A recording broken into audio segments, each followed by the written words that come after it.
oui, j'ai la même tenue que dans la précédente puisque j'ai choisi de filmer 2 vidéos d'un coup pour en avoir un réserve. Et on se retrouve cette fois pour faire le book haul du mois de février 2023. Pour ce mois de février, j'ai donc 10 livres à vous présenter. Le premier, je ne le possède plus, je vous mets la miniature ici, je l'ai revendu parce qu'il ne m'intéressait pas. C'était City of Nightmares de Rebecca Schaeffer, une édition Fairyloot en fait, mais vraiment il ne m'intéressait pas du tout. Les mots-clés c'était vampire, horreur, fantasy urbaine, yoga adulte, fantasy. Moi l'horreur c'est vraiment pas mon truc. Ouais, non franchement ça me disait rien du tout, j'avais pas envie, le résumé non plus.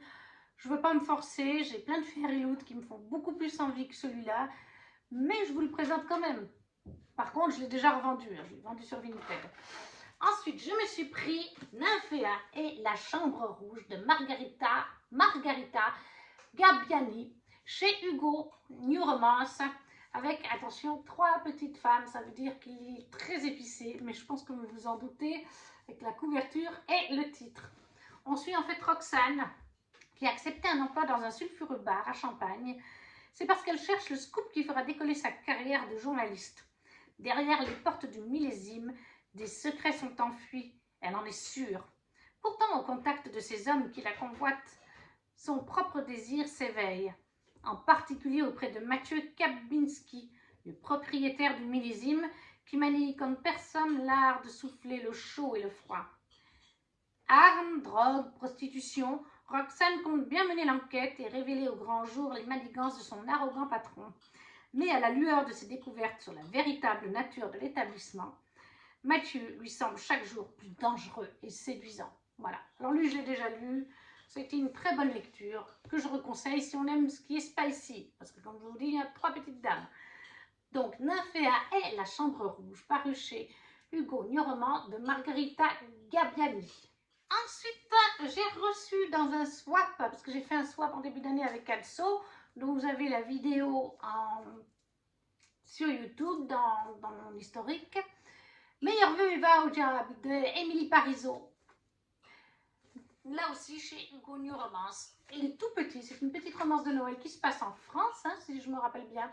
Voilà, on y suit en fait Colline, qui est la patronne de sa petite boutique qui s'appelle Chez Marcel.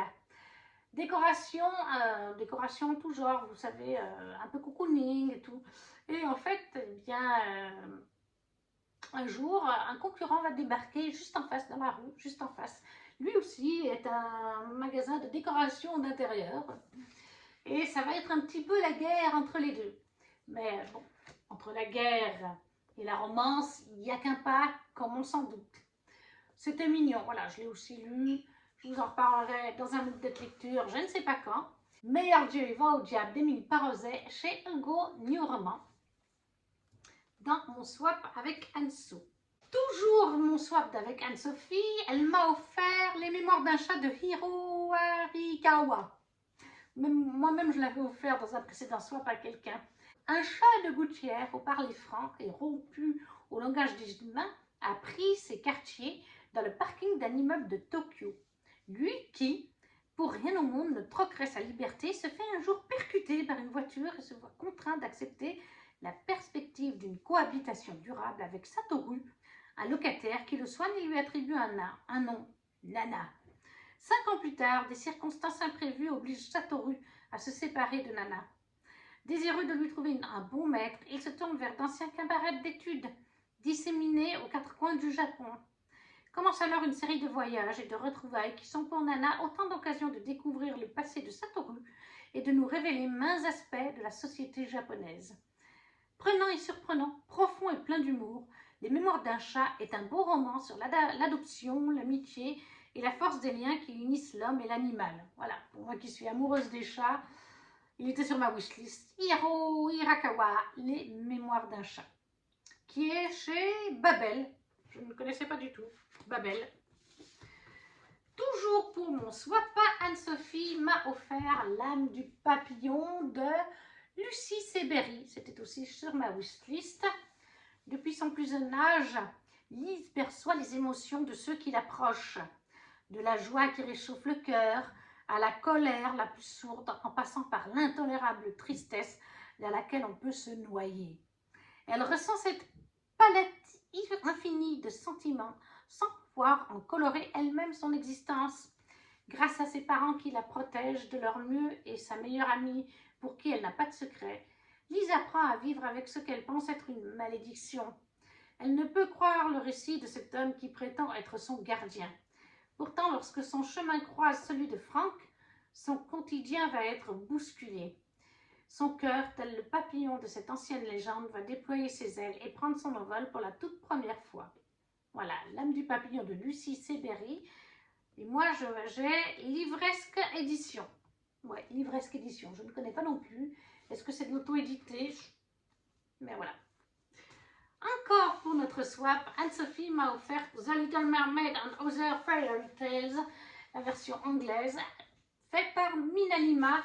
Bien sûr, le conte est de Hans Christensen Andersen à la base. Une magnifique version illustrée que j'ai déjà lue. Si je peux trouver, voilà par exemple, là, ça s'ouvre. Vous connaissez les Minalima avec Harry Potter, ils refont chaque tome d'Harry Potter, mais ils font aussi les grands classiques des dessins, pas des dessins animés, des contes, pardon, mais certains sont repris en dessin animé. Donc là, il y a La Petite Sirène et il y a d'autres récits plus courts de Hans Christensen Andersen. Il est absolument magnifique. Je ne sais pas s'il est paru en français par contre celui-là. Mais celui-ci l'est toujours de la part d'Anne-Sophie. Elle m'a offert toujours de Minalima en VO, The Beauty and the Beast de Gabrielle Suzanne Barbeau de Villeneuve. Alors lui, il n'est pas encore lu, par contre je sais qu'il existe en français. Je ne sais pas quelle maison d'édition l'a sorti en français. Je ne pourrais pas vous le dire. Alors, est-ce que...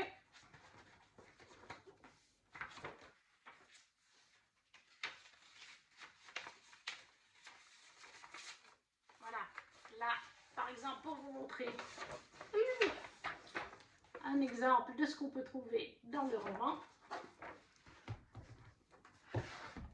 Celui-là, je ne l'ai pas encore lu, donc je ne peux pas vous en dire plus, mais c'est encore une fois une très belle édition. Un magnifique cadeau de la part d'Anne-Sophie. Minalima en anglais, The Beauty and the Beast. Et par contre, les éditions, c'est quelle maison d'édition pour les deux? Harper Design. Ça doit faire partie de HarperCollins, je pense. Ensuite, je me suis payé Le Royaume des damnés, le tome 1 de Kerry Maniscalco, paru chez De Saxus, dans cette magnifique édition collector.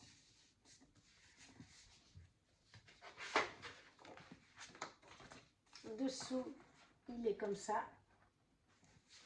Oui, dans la vidéo d'avant du Cold Winter Challenge, on parlait de livres qui brillent. Ben, encore une fois, on est totalement dessus, puisque celui-là, il brille. Hein. Autant la couverture dessous que le dessus, que la jaquette. On a des petites en-têtes de chapitres quand même. Voilà. Dans Le Royaume des damnés, on va suivre Emilia. Emilia qui a une sœur jumelle qui va malheureusement être assassinée. Et Emilia, les sœurs vivent en Italie, dans la Sicile, je crois. Je ne suis plus sûre, mais elles sont italiennes. Ça se passe oui, il me semble que c'est en Sicile. Et donc, sa sœur jumelle Vittoria va être assassinée par une créature démoniaque et Emilia va mener son enquête. Car la famille d'Emilia sont des sorcières de génération en génération, des bonnes sorcières.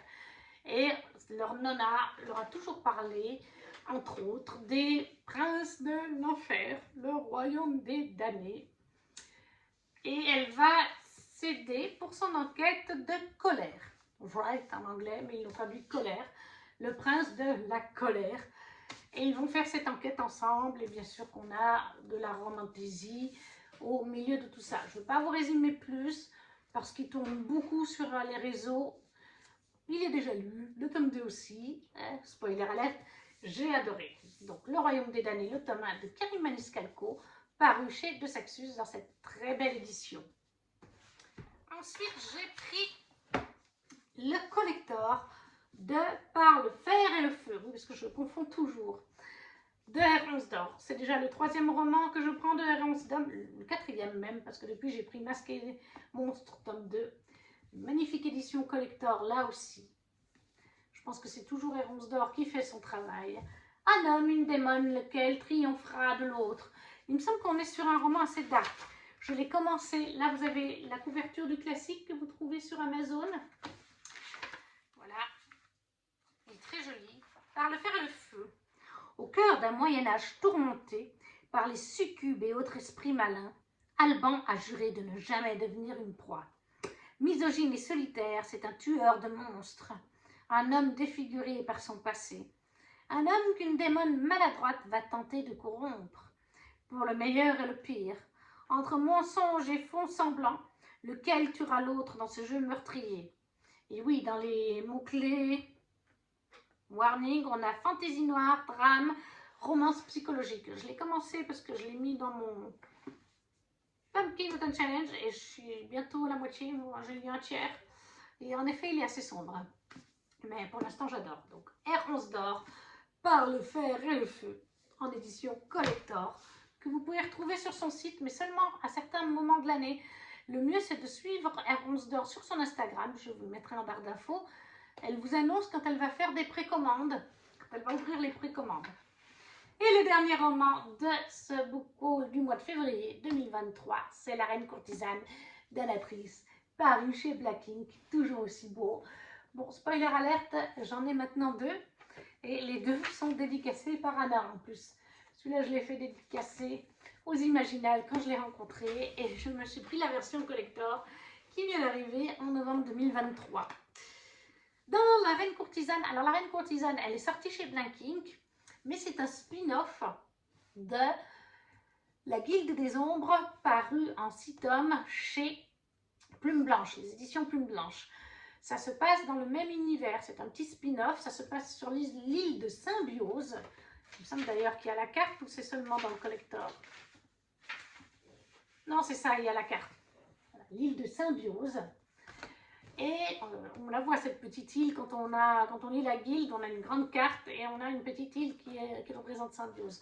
Mais ça se passe, je ne sais plus, 200-300 ans peut-être, avant la guilde des ombres. Donc il n'y a pas besoin de lire la guilde des ombres si vous n'aimez pas la dark fantasy, parce que la guilde des ombres c'est de la dark fantasy, de la high fantasy. Là on est sur de la romantécie. On est de la romantécie adulte quand même, mais de la romantécie. Donc si vous aimez la romantécie, mais que la dark fantasy, la high fantasy, c'est pas votre truc, c'est pas grave. Ça peut se lire l'un ou l'autre indépendamment, on n'a pas besoin de lire les deux. Alors bien sûr, quand on aime Anna Trice, ben, le petit caméo qu'on a là-dedans fait plaisir. Parce que oui, on a juste 2 personnages de la guilde qui font un caméo. Voilà, et puis dans la guilde, on nous parle 1 ou 2 fois de l'île de Symbiose. Mais ça s'arrête là, ça peut se lire indépendamment. Et donc là, on est sur l'île de Symbiose, qui était en paix depuis des siècles. Et il y a 4 éléments clans, des clans, dirigés par des reines. Et chaque clan a un pouvoir. Il y a la magie du feu, par exemple. Il y a la magie de l'eau. Il me semble qu'il y a la magie du vent aussi. Je ne me rappelle plus exactement les 4, mais il me semble que c'est ça, feu, eau, vent et terre. Et en fait, on a le roi. Du clan feu, qui est le roi Falun, qui va conquérir les autres clans en volant, en capturant les princesses de ces clans, en les épousant, et après il les tue. Et ça va être l'histoire en fait d'Alena, qui est du clan Gélan. C'est la magie de l'eau. Et il va la capturer, elle sait qu'elle va être forcée à se marier avec lui, et qui va la tuer après le mariage, mais elle va essayer de gagner du temps. Voilà, je ne vais pas en dire plus. C'est vraiment un super roman. Lui aussi, il est lu, et de toute façon, tout ce qui est Anna Trice, je ne suis jamais déçue. Mais si vous cherchez une très bonne romantécie, qui est un peu orientale, ça se voit d'ailleurs sur la couverture, hein, elle fait très 1001 nuits, n'hésitez pas. C'est un petit bijou. Et voilà, cette vidéo est à présent terminée avec tous les petits romans du mois de février, sauf celui que j'ai revendu, l'édition Fairy Août. N'hésitez pas à me laisser un petit commentaire en me disant si certains de ces romans vous font envie ou si vous les avez lus. Si vous ne savez pas à quoi mettre, encore une fois, vous laissez juste un petit smiley pour dire que vous êtes passé, à liker la vidéo et à la partager. Et nous, on se retrouve très vite pour une prochaine vidéo. Ciao, ciao!